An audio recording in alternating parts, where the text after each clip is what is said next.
Bismillahirrahmanirrahim. Assalamualaikum warahmatullahi wabarakatuh. Bismillahirrahmanirrahim. Innal hamdalillahi nahmaduhu hamdal hamidin wa nashkuruhu syukras syakirin wa nastaghfiruhu istighfarul mustaghfirin. Wa na'udzu billahi min syururi anfusina wa min sayyiati a'malina. May yahdihillahu fala mudilla lahu wa may yudlil falan tajida lahu waliyyan mursyida. Asyhadu an la ilaha illallah wahdahu la syarika lah wa asyhadu anna Muhammadan 'abduhu wa rasuluhu la nabiyya ba'dah. Allahumma shalli wa sallim wa barik ala hadzal nabiyil karim wa ala alihi wa sahbihi wa barik wa sallim ajma'in wa ba'd. Al-hudurul kiram, hadirin jamaah sekalian, jamaah salat maghrib Masjid Al-Muhajirin, semoga sama-sama dimuliakan dan dirahmati Allah Subhanahu wa taala. Syukur alhamdulillah pada kesempatan malam hari ini kita masih sama-sama dimudahkan Allah bisa bertemu kembali dalam rangka melanjutkan ta'lim dan pengajian rutin kita. Malam hari ini insyaallah kita akan kaji bersama materi akhlak. Bab yang kita kaji adalah at-tamfir. Ini merupakan akhlak yang tercela, akhlak yang tidak terpuji, yaitu at-tamfir, artinya menjadikan orang lari dari kita.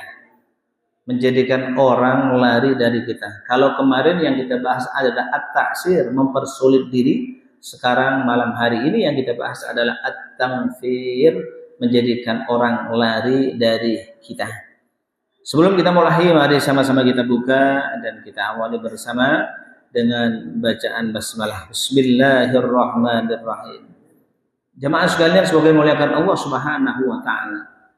Judul atau materi ini adalah at-tamfir, menjadikan orang lari dari kita. Tentu maknanya apa? Maknanya adalah karena sikap yang kita lakukan sehingga orang menjadi lari dari kita, mungkin karena persepsi yang kita miliki sehingga orang menjadi lari dari kita. Itulah yang namanya at-tamfir. Maka sikap at-tamfir ini merupakan satu akhlak tercela yang dicela oleh Allah Subhanahu wa taala. Karena ada satu ayat dalam surat Ali Imran ayat 159 di mana Allah Subhanahu wa taala sampaikan, "Fabima rahmatin minallahi linta lahum walau kunta faddan ghalidhal qalbi lam faddu min hawlik." Fabima rahmatin minallahi linta lahum, berkat rahmat yang diberikan oleh Allah Subhanahu wa taala kepada Muhammad, lintalahum, kamu bisa berlaku atau bisa bersikap lemah lembut kepada mereka. Walau kunta faddon, sekiranya engkau kasar, ghalidul qalbi, keras hatinya, lam faddu min haulik, pasti mereka akan lari dari sekitarmu. Ayat ini diturunkan oleh Allah Subhanahu wa taala seiring dengan sikapnya Nabi Shallallahu Alaihi Wasallam setelah perang Uhud.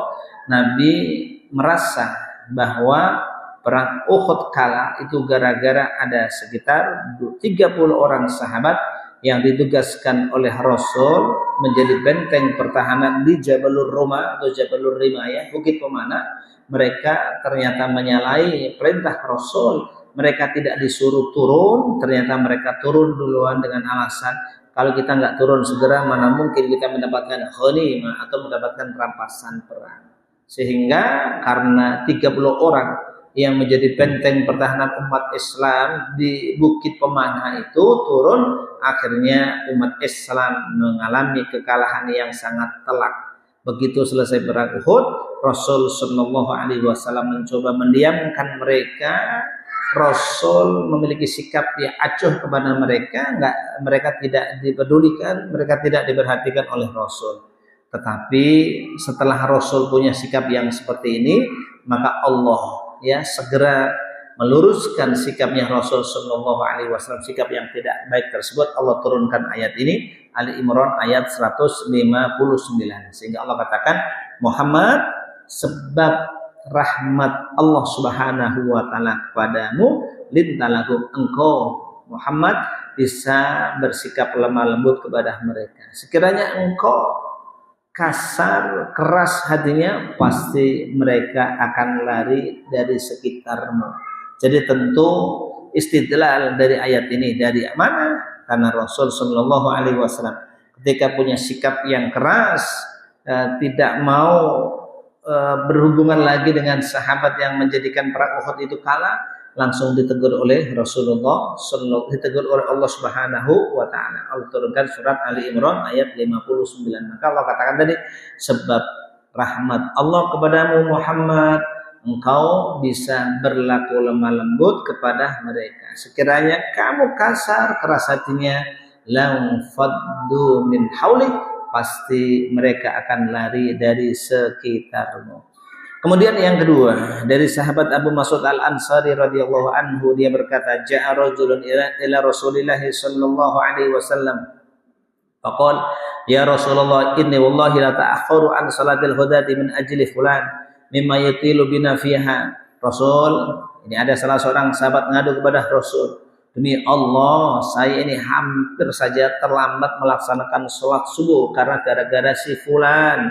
Mimma yutilu bina fiha, di saat si fulan menjadi imam, surat yang dibaca, Rasul, saya ini gara-gara mau terlambat bangun subuh, gara-gara tadi malam sholat isanya kelamaan. Karena fulan yang menjadi imam itu bacanya suratnya panjang sekali Rasul. Fama ra'aitu Nabiya sallallahu alaihi wasallam qattu asyadda khadban fi mau'idatin minhu yawma idzin. Sehingga Rasul sallallahu alaihi wasallam, kata Abu Mas'ud, saya tidak pernah melihat Rasul semarah itu. Semarah itu. Ya, kemudian Rasul sallallahu alaihi wasallam menyampaikan kepada para sahabat, ayyuhan nas inna minkum munaffirin.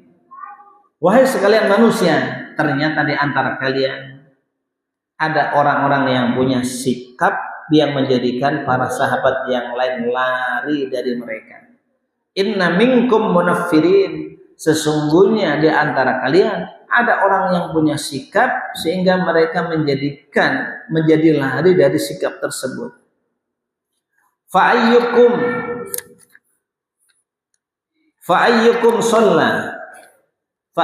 ma shalla bin nas fal yujiz fa inna fihimul kabir wa dhaif wa dal haja. Rahul Bukhari wa Muslim. Karena itu siapa saja di antara kalian yang menjadi imam sholat, hendaknya dia percepat sedikit sholatnya. Fa inna fihimul kabir, karena jamaah dari sholat itu kadang-kadang ada orang yang sudah sepuh, ada orang yang sudah lanjut usia. Wadhaif, ada orang yang mungkin barangkali lemah. Wadal hajah, dan barangkali ada orang yang sedang punya keperluan. Hadis riwayat Bukhari Muslim. Jadi ada sahabat yang mengadu kepada Rasul, Rasul, hampir saja saya subuhnya terlambat ini gara-gara tadi malam itu si fulan jadi imam sholat lama banget dia. Rasul akhirnya marah, dan Rasul tidak pernah semarah itu. Sehingga Rasul menyampaikan tausiah kepada seluruh sahabat yang ada, wahai sekalian manusia, ternyata di antara kalian ada orang yang menjadikan orang lain lari dari dia. Karena itu, siapa saja di antara kalian yang menjadi imam sholat, hendaknya dia mempercepat sedikit sholatnya. Kenapa demikian? Karena jamaah yang berada di belakang dia, bisa jadi ada orang yang sudah sangat sepuh, ada orang yang lemah, mungkin barusan sakit, atau mungkin kakinya semutan atau bagaimana. Wadal hajah, dan bisa jadi di sana ada orang yang sedang punya keperluan karena dia buru-buru mau berangkat. Kalau tambah dikit ketinggalan kereta, kalau ketinggalan kereta dikit bayarnya tambah mahal keretanya. Kalau keretanya sebelum zaman kan masih 10.000. Nah, kalau sudah di atas jam bisa langsung 25.000. Nah, ini alasannya. Jadi kalau jadi imam, apalagi imam subuh, jangan panjang-panjang. Kecuali yang jadi imam subuh itu orang pancoran, orang kampung Melayu, memang kampungnya sendiri dia, kerjanya pakai motor 10 menit nyampe. Ya, kalau orang Keranggan kemudian jadi imam lama, khawatir nanti. Nah, ini yang menjadi masalah. Jadi ini sampaikan Rasul Shallallahu Alaihi Wasallam. Jadi perilaku sahabat yang begitu menjadi imam, beliau lama sekali itu namanya tangfir, menjadikan orang lari. Jadi kalau ada imam yang begini ditandain orang, Pak, kapok. Siapa itu? Ya, parah. Sorry deh. Gua sholat di rumah aja katanya. Lama banget ya.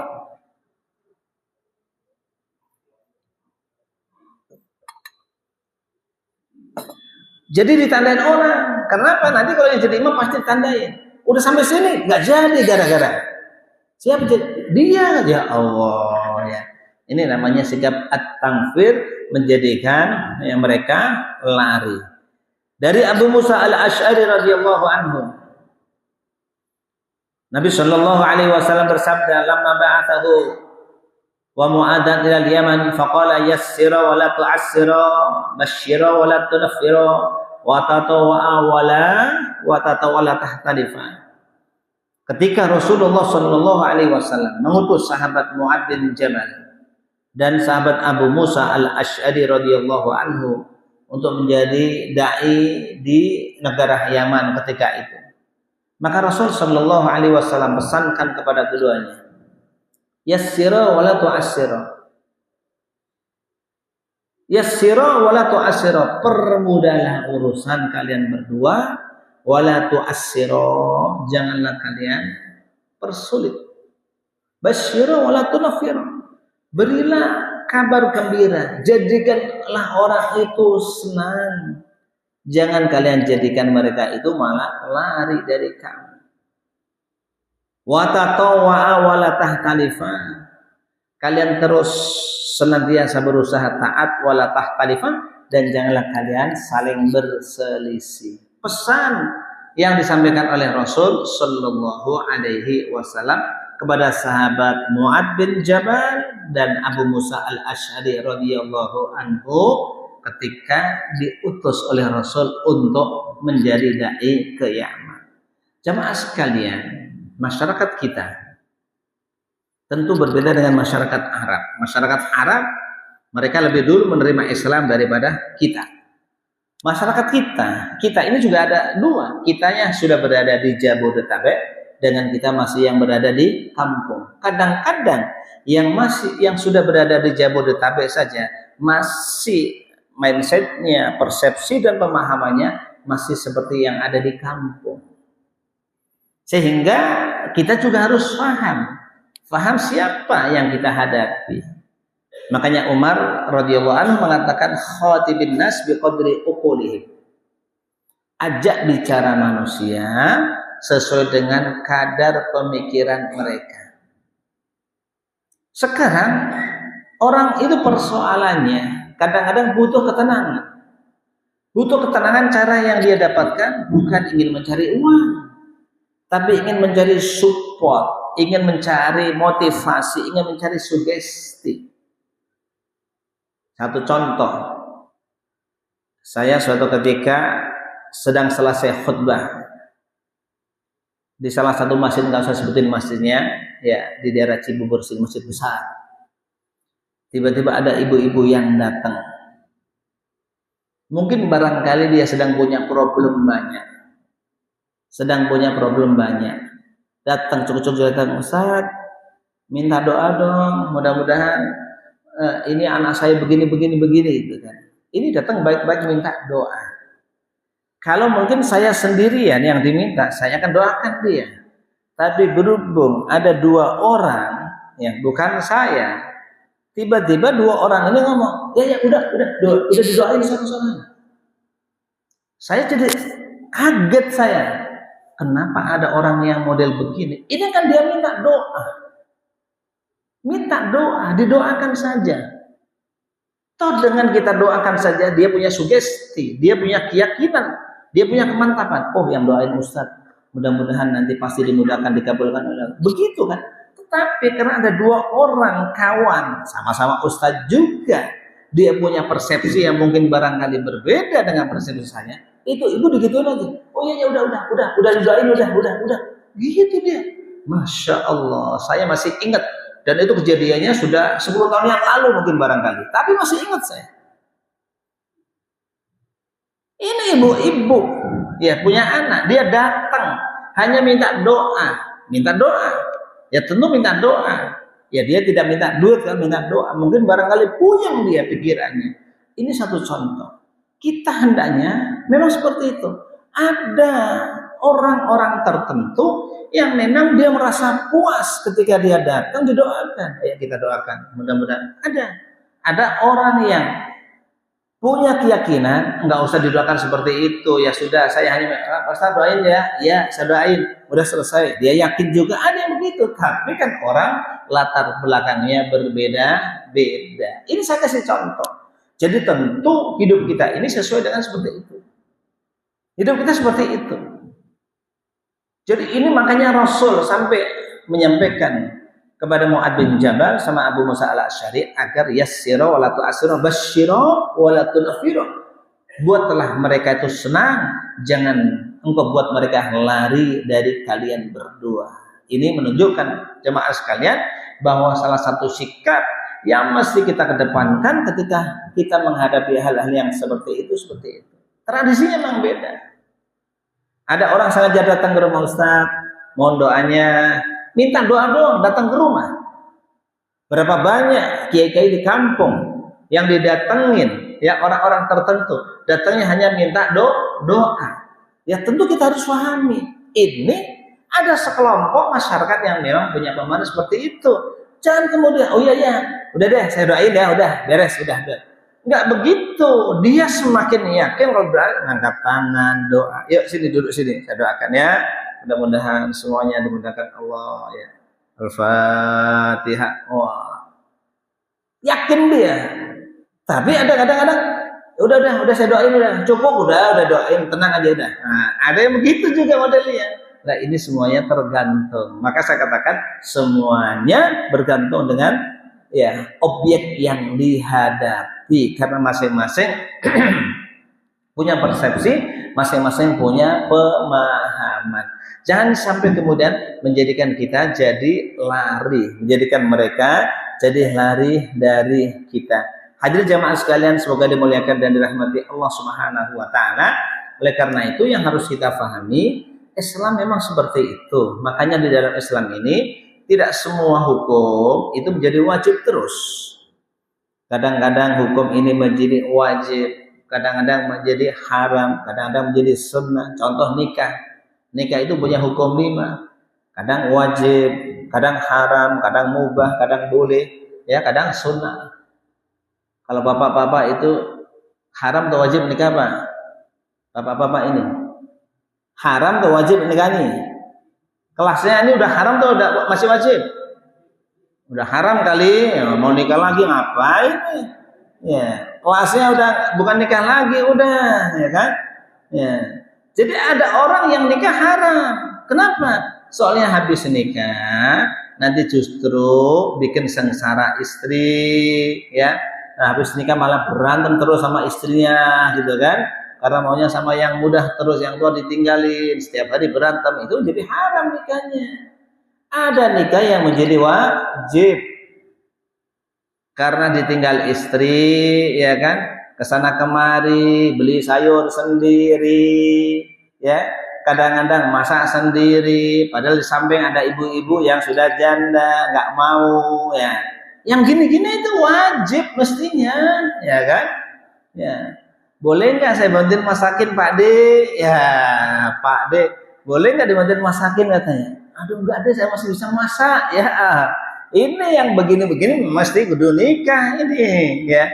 Karena kalau enggak ntar jadi gosip, ya diomong orang terus. Perhitungan banget sih Pak De itu katanya. Padahal pensiunnya masih lama dia. Timbang hidup berdua aja bisa masak, iya dimasakin katanya masih bisa masak sendiri, ya. Ini nikah bisa menjadi wajib. Nikah yang begitu, ada nikah yang sunnah, ada yang boleh, ada nikah yang haram tadi. Jadi kalau nggak nikah jatuh ke dalam zina, zina wajib. Tapi kalau tadi Pak D yang ditinggalkan mati istrinya nikah lagi, ya sunnah. Soalnya kan hitung-hitung biar ada ketenangan. Makanya kan kemarin ada di apa ya? Ada di medsos, nah, namanya juga medsos kan. ada aki-aki ya, nikah sama nenek-nenek sama-sama aki-aki 80-an gitu kan. Jadi begitu habis nikah, malam pertamanya apa? Malam pertamanya ngobrol berdua. Keren ya kan? Jadi persoalannya karena litas kuno ingin mencari ketenangan. Mau cari teman ngobrol doang, kagak ada ini persoalannya. Jadi makanya jangan difahami yang begitu. Makanya Ibnu Mas'ud mengatakan, sekiranya umurku tinggal 10 tahun dan saya akan meninggal pada hari yang ke-10, saya pasti nikah makhafatal fitnah, karena saya takut fitnah. Jangankan masih 2 tahun kata Ibnu Mas'ud, tinggal 10 hari doang saya meninggal hari yang ke-10, pasti saya menikah makhafatal fitnah, karena takut fitnah. Jadi tentu yang kita pahami ini satu contoh. Jadi Islam itu begitu hukumnya. Maka terkait dengan masalah-masalah yang tadi, ini juga sama sikap kita yang mesti ya kita harus memahami Islam ini secara komprehensif. Jangan difahami ini nggak ada contohnya sama Rasul, minta-minta doa segala kata. Emang ada pada zaman Rasul? Ya kemudian minta doa kepada Rasul. Ya kan kebutuhannya beda. Orang dulu melihat Rasul sudah senang banget, melihat Rasul sudah senang banget, sudah senang yakin. Ini persoalannya orang tuh nggak yakin, datang-datang minta doa ya didoain, jangan udah saya doain udah, jangan begitu sikapnya. Jemaah sekalian, semoga dimuliakan Allah Subhanahu wa taala. Makanya di dalam salat ada yang namanya rukhsah. Orang sholat berdiri, nggak bisa berdiri dengan duduk, nggak duduk dengan tiduran miring. Tiduran miring nggak bisa rebahan. Orang sholat yang tadi 4 rakaat ada rukhsah, dikosor 2 rakaat. Orang sholat tadi 2 waktu dijamak jadi 1 waktu. Ini namanya rukhsah. Di dalam Islam ada hukum yang seperti itu. Bagaimana kalau kaitannya dengan kondisi yang ada? Makanya ya sekarang kita juga sama melihat orang. Ini namanya mu'allaf. Orang baru masuk Islam. Tiba-tiba dia tanya, Pak Ustadz, saya ini kan terus terang aja baru masuk Islam, apa yang mesti saya lakukan? Katanya, udah, ibu kan perempuan, begitu masuk Islam, ya sudah langsung tutup semua, rapat, hanya muka dan telapak tangan saja yang tidak boleh kelihatan. Ini kira-kira kalau orang Islamnya 30 tahun sih wajar. Orang baru masuk Islam sebulan digituin, apa nggak gerah Ustadz? Ya kan udah masuk Islam, mau gerah mau enggak kagak, pokoknya gitu aja, udah beres. Mestinya kita butuh tadrij, butuh pentahapan. Ibu sekarang tutup auratnya, yang penting tutup semua, ya kan? Gimana caranya? Terserah. Mau pakai celana, ya mau pakai gamis, pakai apa yang nyaman saja buat ibu. Kalau sudah nyaman, udah. Nanti kira-kira kalau sudah masuk 1 tahun, istilahnya naik kelas tahun kedua, Bu, sebaiknya tutup yang rapat ya. Jangan ketat-ketat begini. Oh gitu Ustaz ya? Nggak boleh? Iya, nggak boleh. Butuh tahapan.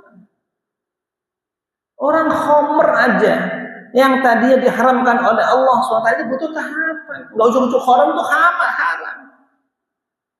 Jadi kalau kita lihat proses bagaimana Allah mengharamkan khamr, butuh proses. Sampai sahabat-sahabat itu sengaja diulur oleh Allah Subhanahu wa taala. Ya, habis sebelum sholat pesta kambing, kepala kambing, sop kambing sama minum khamr kan? Udah biarin aja, sahabat. Setelah pesta udah, ayo imam sholat. Begitu sholat baca kuliah. Qul ya ayyuhal kafirun la a'budu ma ta'budun wa ana a'budu ma ta'budun. Wa ana lanya hilang. Wala ana abidum ma abattum wa ana abidum ma abattum. Lanya doang hilang. Timbang lanya doang hilang, konsekuensinya besar sekali. Kenapa? Boyang gara-gara makan kambing sama khamr. Sejak itulah akhirnya khamr langsung diharamkan oleh Allah Subhanahu wa. Pada awalnya sudahlah kamu jauhi minuman keras, jauhi ya kan? Jauhi ya. Kalau istilah kalau minum ya, tapi jangan dekat-dekat dengan sholat itu kan. Kalau dekat-dekat dengan sholat nanti kamu bisa mabuk loh kan gitu kan pada awalnya. Itu satu contoh. Jadi maka dalam Islam ini juga butuh proses. Sama dengan bapak-bapak ngajarin anak perempuan, ngajarin cucunya yang perempuan.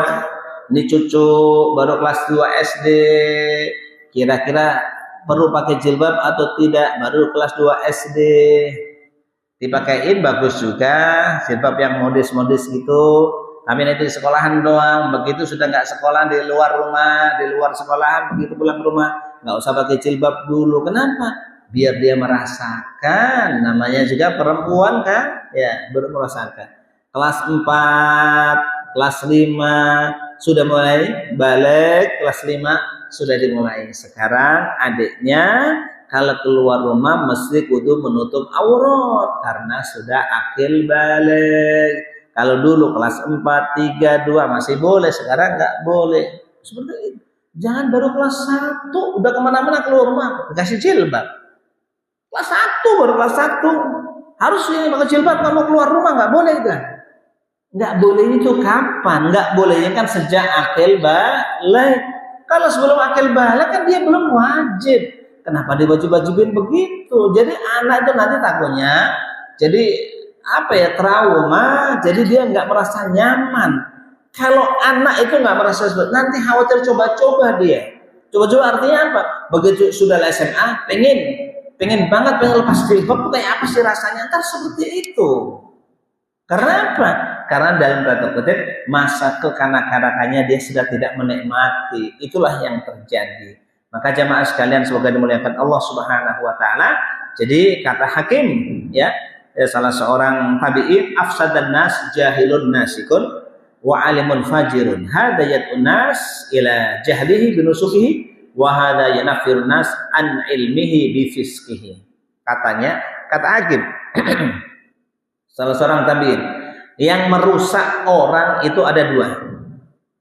Yang merusak orang itu ada dua. Pertama, jahilun nasikun, orang bodoh tapi ahli ibadah.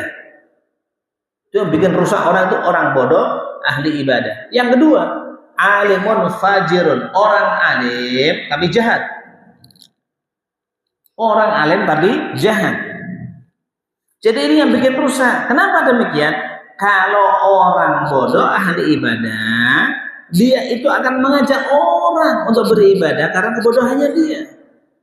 Dia akan mengajak ibadah dengan kebodohan dia. Yang satu lagi, orang menjadi lari dari ilmu yang dimiliki dia karena kefasikan dia. Jadi yang membuat orang lari itu dua. Yang satu bodoh ahli ibadah, yang satu lagi alimun fajirun, seorang alim, orang yang tahu ilmu tapi dia tidak mau melaksanakan ilmunya. Itu namanya jarkoni, bisa ngajar nggak bisa ngelakoni, sarung plekat didondomi itu kan. Ini bisa ngajar nggak bisa ngelakoni. Ini yang begini, ini yang bikin lari dari orang. Ini dua orang ini ya. Maka tentu ya semuanya kalau kita lihat semuanya kembali kepada Rasul Shallallahu Alaihi Wasallam. Rasul kurang apanya? Manusia yang paling sempurna, segala-galanya sempurna. Tetapi Rasul betul-betul ketika ada masalah, Rasul nawin.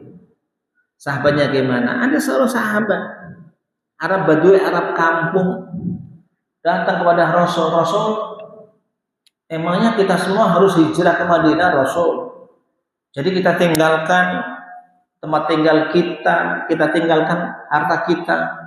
Saya punya onta banyak, Rasul. Gimana ya? Masa kalau hijrah ke Madinah ontanya ditinggalin? Sayang banget, Rasul. Gimana ya?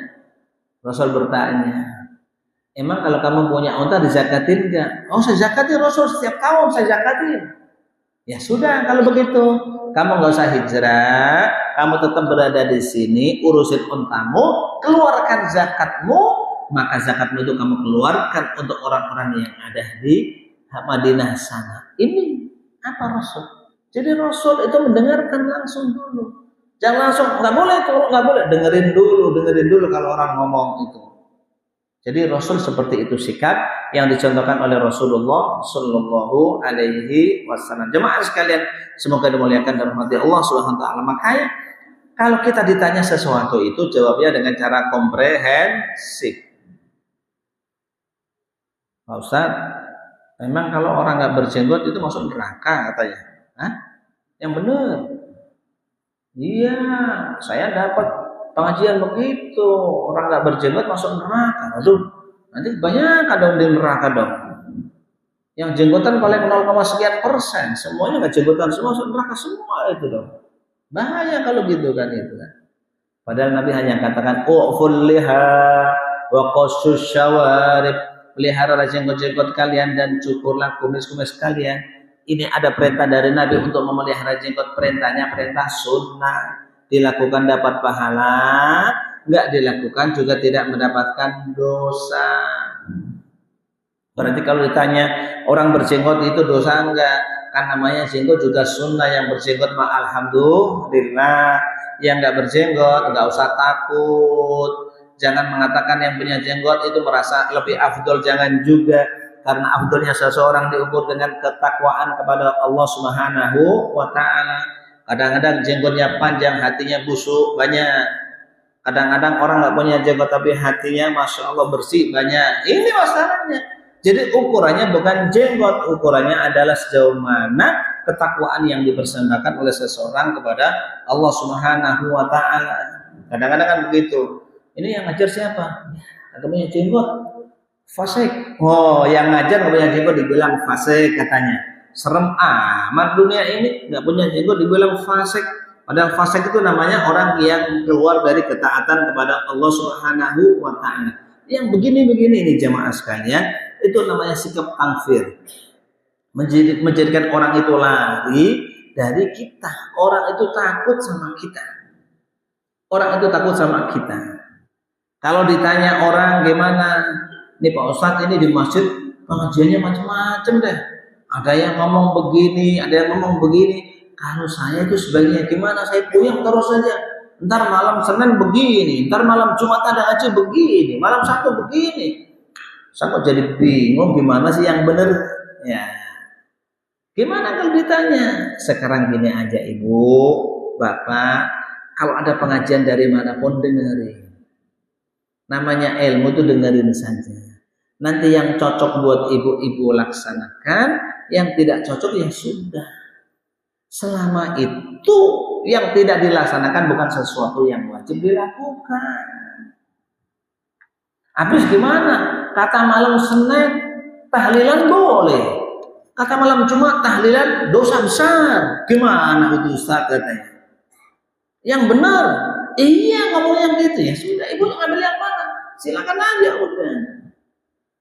Semalam kalau saya ngambil yang boleh gimana? Ya nggak apa-apa. Nanti takut saya dosa besar gimana katanya? Ya kan dosa besar menurut dia, menurut yang lain enggak gimana? Nah ini satu contoh. Ya, itu katanya kalau pakai celana di bawah mata kaki di neraka Ustaz. Terus terang aja celana saya celana arofik semua, panjang-panjang semua itu. Ya, takut neraka gimana? Udah masa harus saya potong celana saya? Dijelaskan memang ada dua sudut pandang. Ada yang mengatakan yang celana bawah mata kaki, sarung bawah mata kaki di neraka. Yang satu lagi mengatakan tidak, selama Bapak tidak niat sombong. Karena yang diharamkan itu adalah kalau ada niatan sombong. Sebab Abu Bakar As-Siddiq radhiyallahu anhu itu pernah memanjangkan kamisnya di bawah mata kaki. Tapi bertanya kepada Rasul, Rasul model saya begini gimana? Kata Rasul kepada Abu Bakar, lasta mimman tasna'hu lil khuyala. Anda tidak melakukan itu karena sombong. Ini sampaikan apa adanya. Ustaz, itu juga sama katanya di masjid kemarin gitu. Katanya malam Senin zakat profesi wajib. Katanya malam Sabtu kagak ada zakat profesi. Yang benar yang mana sih? Yang satu mengatakan ada zakat profesi, yang satu mengatakan tidak ada. Sekarang Bapak cocok yang mana? Bapak pakai akal, dikasih akal oleh Allah. Fa'tabiru ya ulil albab, fa'tabiru ya ulil absor. Ambil pelajaran banyak orang-orang yang punya akal. Sekarang zakat profesi itu kan merupakan upaya kita membersihkan atas apa yang diberikan oleh Allah kepada kita. Zakat profesi itu memang sesuatu yang diistihadkan oleh para ulama, sesuatu yang baru. Tapi ayatnya juga ada. Wa anfiqu min thayyibati ma kasabtum, kata Allah, berikanlah infak dari pekerjaan kalian yang baik-baik saja. Yang kedua, pakai logika dong. Petani yang kerja di sawah, garap sawah, panas kepanasan, hujan kehujanan, kadang-kadang kena petir, itu dikenai zakat. Kalau tak ada hujan 10%. Kalau pakai biaya pengairan 5%. Bapak-bapak ini kan kerjanya pegang HP doang. Yang kedua tanda tangan doang. Sebulan 30 juta. Masa iya nggak keluar zakat? Syukur kita kepada Allah kapan? Ya ini saatnya kita bersyukur kepada Allah. Kerja pegang HP, naik mobil, disetirin, dasinya keren. Nggak kasihan sama petani yang berjibaku kena petir di sawah. Ini tentu kontennya begitu. Maka itu pendapat yang mengatakan ada zakat profesi wajar. Para ulama itu melihat maqasid itu syariat, tujuan disyariatkannya hukum itu untuk apa? Maka kalau Bapak sudah sadar begitu, keluarkan zakatnya. Kalau Bapak hitung-hitung, jadi kan yang tahu di dalam hati kita hanya Allah dan kita kan. Ya, kita kan maunya melaksanakan Islam yang ada dalilnya dong Ustaz. Kalau nggak ada dalilnya ngapain kita katanya? Ngapain kita katanya? Itu ada dalilnya.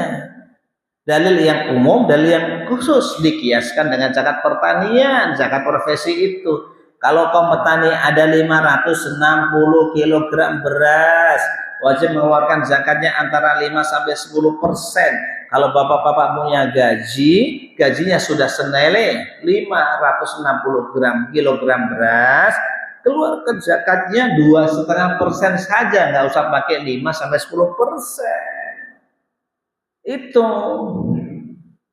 Maka kalau gitu itu pendapatnya siapa Ustaz? Para ulama. Ulama mana? Mayoritas ulama dunia kecuali ulama Saudi. Kalau ulama Saudi mengatakan nggak ada. Ulama Mesir, ulama Qatar, ulama Kuwait, Turki semua mengatakan ada zakat profesi.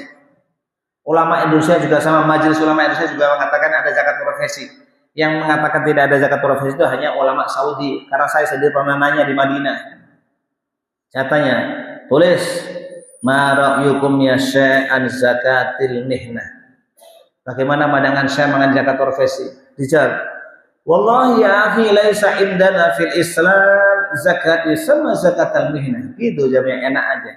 Demi Allah saudaraku, di dalam Islam ini enggak ada yang namanya zakat profesi. Begitu kata saya yang ada di Madinah. Kata Syekh Al-Azhar ada, Syekh yang ada di Qatar ada, yang ada di Yaman semuanya ada. Majelis Ulama ini juga mengatakan ada zakat profesi. Yang tidak mengatakan ada itu hanya ulama Saudi. Ya kalau orang perhitungan yang jelimet lumayan dong. Lumayan kan? Punya gaji 30 juta nggak kena zakat Pak, aman. Namanya infak. Ya kan suka-suka namanya infak. Namanya infak kan boleh enggak boleh? Boleh. Ya itu persoalannya. Maka kita kata sekarang gini, bapak-bapak mau nanya dalil yang gimana? Tinggal ikuti ulama yang ada. Majelis Ulama Indonesia mengatakan zakat profesi ada. Majelis Ulama Mesir mengatakan zakat profesi ada. Ulama yang lain juga ada. Yang mengatakan tidak ada itu hanya ulama Saudi. Karena saya sendiri pernah nanya di Masjid Nabawi bahwa zakat profesi itu katanya tidak ada. Kan kalau pekerjaan pada zaman dulu sudah ada pekerjaan. Khalifah, ya tentu pekerjaan zaman dulu tidak semudah zaman sekarang jamaah sekalian. Dulu nggak ada yang namanya gaji dirut BUMN. Nggak ada kan? Apalagi Kalau zaman Nabi ada gaji kayak dirut BI. Berapa sih BI Pak? Sebulan 1 miliar atau berapa ya? Saya nggak kurang update itu. Sebulan 1 miliar Pak. Itu 2 tahun sampah ya. Kalau nggak dizakatin kayak apa? Ini masalahnya ini. Makanya ini contoh seperti itu. Maka kalau kita nanya itu, ya kita jawab. Sekarang saya mau ikut yang nggak ada zakat wal faiz saja, ya terserah Bapak, itu mah terserah.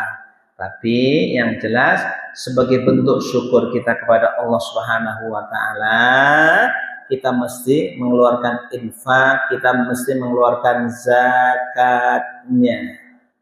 Jadi kita katakan yang seperti itu. Itu maknanya. Jangan kita bikin takut sama orang. Jadi orang takut, apa-apa takut. Itu namanya sikap yang seperti itu merupakan sikap yang tidak terpuji, karena Rasul Shallallahu Alaihi Wasallam sudah mencontohkan bahwa Rasul tidak seseram yang kita bayangkan.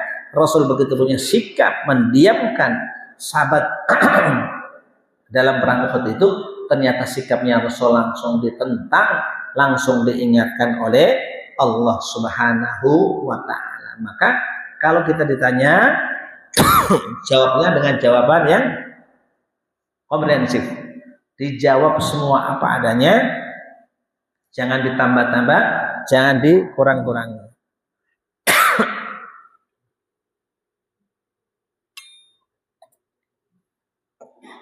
Jadi dengan demikian kalau kita tahu kan enak. Jawabnya enak. Ya kita sampaikan apa adanya, jangan kemudian kita giring opini, jangan. Jangan sampai kita menggiring opini. Jadi kita sampaikan apa adanya. Enggak boleh kita begini, tidak. Ada yang mengatakan begini, ada yang mengatakan begitu, silakan mengikuti. Itu sikap kita. Kalau saya pribadi ditanya seperti itu. Tahlilan gimana Pak hukumnya? Sampaikan. Ada yang mengatakan begini, ada yang mengatakan begitu. Maulid, zakat wal faiz, sampaikan apa adanya. Cocok, ambil, enggak cocok enggak usah. Selesai. Yang penting jangan pada ngotot. Jangan pada ngotot paling benar. Karena nanti kalau sudah ngotot paling benar Pak, ini mindset kita ini, jadi kalau ketemu orang yang berseberangan dengan kita itu bawaannya itu gimana ya? Kesel seperti apa itu? Sampaikan apa adanya.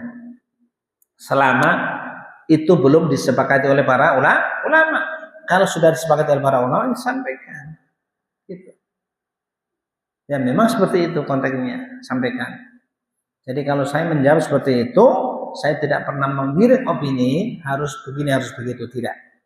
Tapi seperti itulah yang disampaikan oleh para ulama. Mudah-mudahan kita semua dimudahkan oleh Allah untuk bisa mengedepankan sikap yang memberikan kabar gembira kepada orang.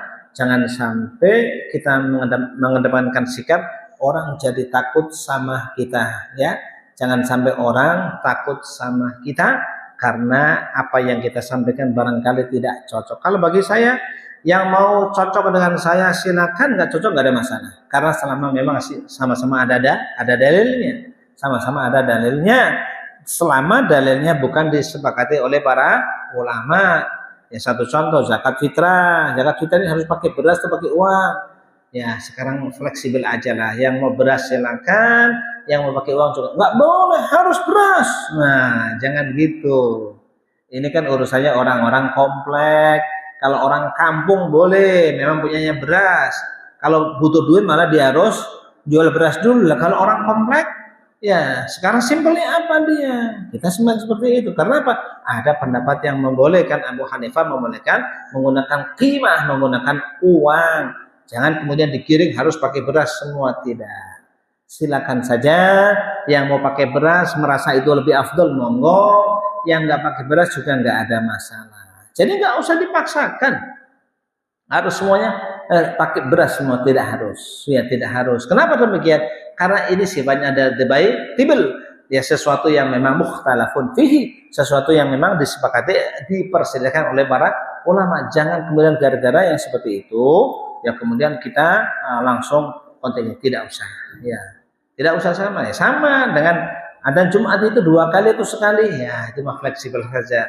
Kalau sekarang Jumatnya jam 12 kurang 20, kalau adzan 2 kali lebih afdol ya kan, dalam tanda kutip memperpanjang ya jamaahnya, soalnya otaknya jamaah itu Jumatan jam 12, otaknya orang sekarang itu subuh jam 5, padahal 5:30 udah matahari terbit. Itu mindset yang ada.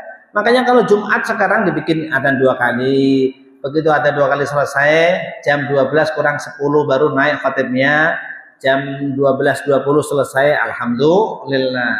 Nah kecuali kalau Jumat masuk jam 12.05 sudah baru masuk Jumatan, dipakai adzan 2 kali jam 12.20 khotibnya baru naik. Khotbah berapa lama? Nah ini kita mestinya fleksibel seperti itu. Kan enak fleksibel. Kita mah adanya tergantung buka tutup. Nah, Jumatannya awal adzan 2 kali, Jumatannya waktunya itu adanya sekali, satu contoh. Kenapa? Soalnya karyawan semua sini Pak. Nah itu satu contoh. Kita juga fleksibel seperti itu karena semakin banyak keragaman yang ada di hadapan kita, semakin menuntut kita harus bisa bersikap fleksibel ya dalam rangka untuk mengikuti apa yang diinginkan oleh jamaah. Wallahu a'lam bishawab. Mudah-mudahan ada manfaatnya. Kurang lebih mohon maaf. Sama-sama kita akhiri. Subhanallah syahadu an la ilaha illa anta astaghfiruka wa atubu ilaik. Walhamdulillahirabbil alamin. Wallahu muwaffiq ila aqwamit thoriq. Wassalamualaikum warahmatullahi wabarakatuh.